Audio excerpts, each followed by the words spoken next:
Hi, members of the community and those who choose to support Minneapolis Public Schools. My name is Heather. I'm here to talk to you about what happened at this week's Committee of the Whole meeting.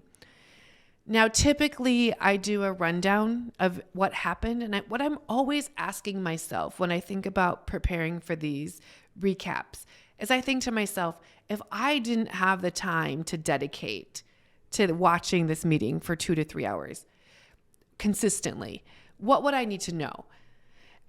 And this meeting was a little different for me, so I'm going to follow a slightly different format because I'm going to be honest with you.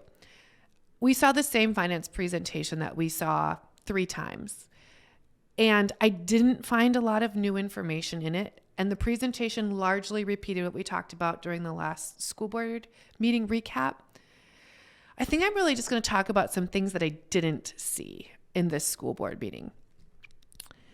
I didn't see the explanation for why school communities and parents didn't have input for what cuts we made and where.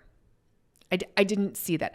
I couldn't see the pattern or the flow or the information that said, when we asked parents about 5th grade band or this thing, most parents said this, and we didn't really want to make that decision, so we did this. I didn't see that.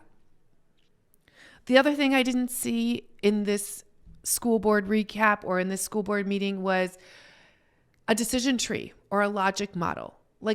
We all know that our school district didn't want to cut a lot of the things that they wanted to cut. Nobody wants to cut what we're cutting right now. But we didn't see any part of the decision-making process as a community.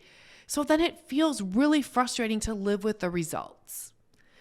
I want to see an example of this cabinet, this group of people, this board holding up 2 things that they didn't want to cut and how they made that decision. At least help me understand the how so that I can make my peace with the what.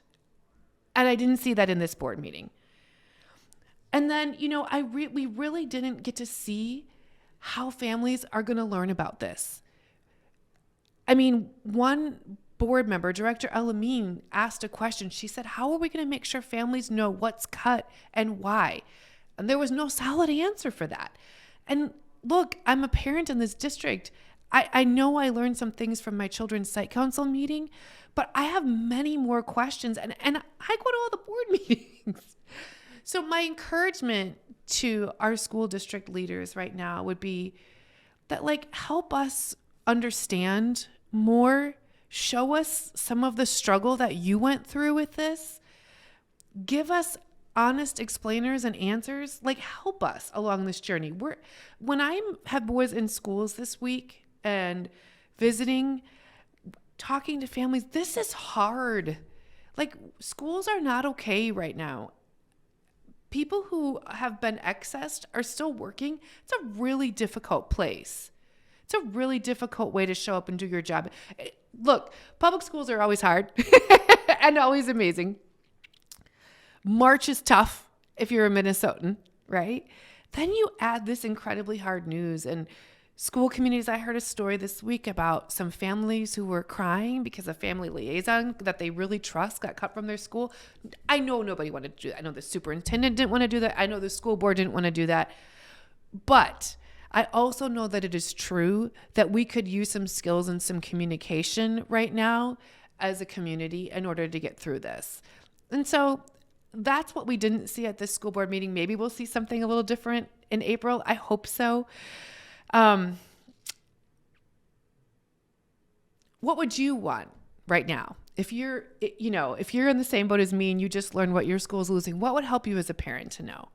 This is our moment to help our school district do better in the future. So if you have things you want to add, if you have things you want to know about, I would encourage you to leave that here. Take good care of yourself over spring break. I know I'm hoping to. Thanks for supporting Minneapolis Public Schools.